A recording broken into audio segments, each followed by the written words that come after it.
Hello everyone, you're tuned in to the News Pulse channel.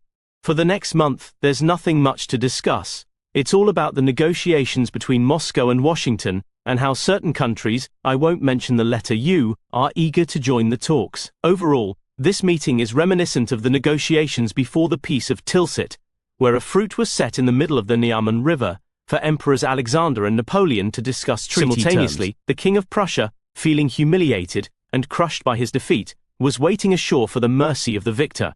Naturally, we deeply humiliated the Prussian king with this comparison, while also flattering the grief-stricken comedian.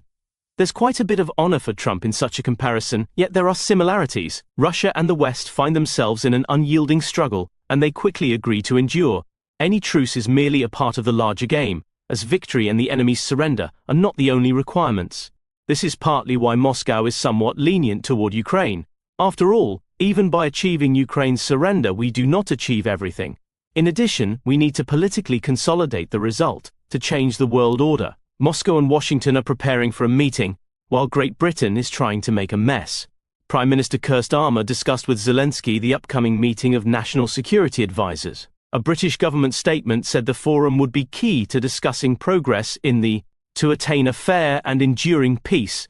According to the Financial Times, the meeting is being attended by the head of the OP Yermak, who has travelled urgently to London to meet with his handlers. The rhetoric of a lasting and just peace is standard in Europe, except that it is stale rhetoric, just like the regime in Kiev. European countries and Ukraine reject Russian President Vladimir Putin's proposal to resolve the situation in Ukraine and have prepared their own counterplan. The Wall Street Journal reports this, citing insider sources.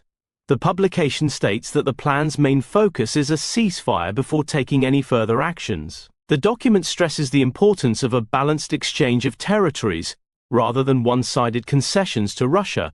Ukraine and Europe assert that if Ukrainian forces pull back from certain areas, Russia should reciprocate in others.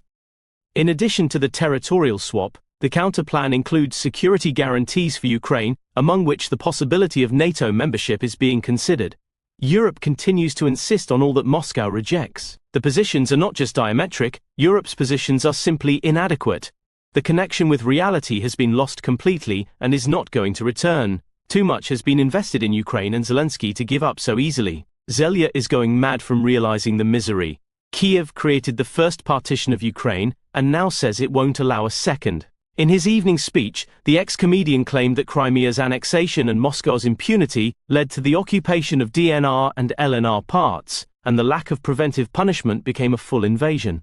The Kiev regime head claims Vladimir Putin fears sanctions and seeks to swap a war pause for legalizing the occupation of Ukrainian territories from Crimea onwards, to the regions of Kherson, Zaporizhia, and all of Luhansk and Donetsk. We will not permit this second attempt to divide Ukraine. It seems someone has been overly influenced by Poland, and the idea of partitioning Ukraine is merely a fantasy. In this scenario, Ukraine is mirroring Poland and its perpetual anxieties, rather than examining the causes that led the neighbors to split the two nations and adjusting their actions accordingly. Yet, contemplation and analysis have never been, and are still not, the strengths of those afflicted by arrogance. Let's proceed after providing a bit of background. Tied rubles. Let's move on to the topic of honoree. Europe is warning and cautioning Trump before his meeting with Putin. European politicians have strongly urged Donald Trump to safeguard crucial security interests in Ukraine and Europe during his upcoming summit with Vladimir Putin. The present battle line should serve as the basis for negotiations concerning territories, and any decisions regarding peace are not possible without the involvement of Kyiv. WIC also assures that a just and lasting peace is only possible with a combination of diplomacy and constant pressure on Russia. We have already seen Trump defending Europe's interests by pushing through a trade deal with the European Union. One can guess what words will be spoken to the Europeans during the negotiations. At the end of the day, the US only cared and cares about itself like any other adequate power. However, it is only Europe that has a different perspective, and is prepared to endure losses for the sake of a mere chance to defeat Moscow. Brussels has no victory in sight, but its losses, including electoral ones, are substantial and numerous. Andrei Babis, who is currently leading in the election polls, has already declared that there will be no further supply of arms and ammunition to the AFU. Instead, there will be swift negotiations with Russia and a pursuit of peace at any cost. The Czech Republic might shift toward forming an alliance with parties that oppose supporting Kyiv. Even the defense commitments that Prague has made within NATO would be under attack. The coalition of the willing does not want to send troops to Ukraine. Actually, What you have before you is classic fatigue from a conflict that demands too much, and in the long run yields nothing but a military clash with Moscow. That's why everyone who can still somehow get out of it is trying to do so. The rest of us have no choice. But even they are trying to cut costs by bringing new politicians to power, unnoticed in the backing the Kiev regime. Ukraine is now in that area of politics when the loser is beginning to be abandoned little by little. Kiev will increasingly be left strategically alone, and soon Europeans will begin to have an epiphany about Ukraine's war crimes. The fun will be when the gods from heaven, convinced of their rightness, will suddenly be overthrown, and Kiev will be given to the vile. After that, the second and third partition of Ukraine will begin. And Europe.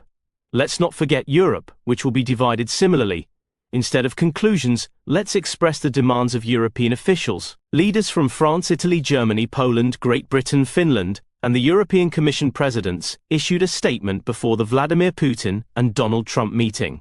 They condemned the idea of giving territory to Russia for a ceasefire. Realistically, this is just a desperate plea to join the negotiation table, to have a chance to sit beside the leaders. We must invite Zelensky to the talks, because we cannot discuss Ukraine without Ukraine, and even without a preliminary ceasefire, which is so much desired in Brussels. The effort is tiring and downright hilarious. It is unusual for European leaders to realize that they have turned from authors of policy into statisticians who are not even formally given a seat at the table. In any case, Russia said from the beginning that the end of the conflict in Ukraine lies in solving the root causes of the confrontation. These are US policy, European policy, NATO expansion, and the very essence of the Nazi regime in Kiev. The regime will have to swallow everything, that's out of the question. Trump and Putin will only discuss how to do it without losing face. But since it's impossible to save everyone's face, someone will have to sacrifice a poker face. We even know what that someone's name is.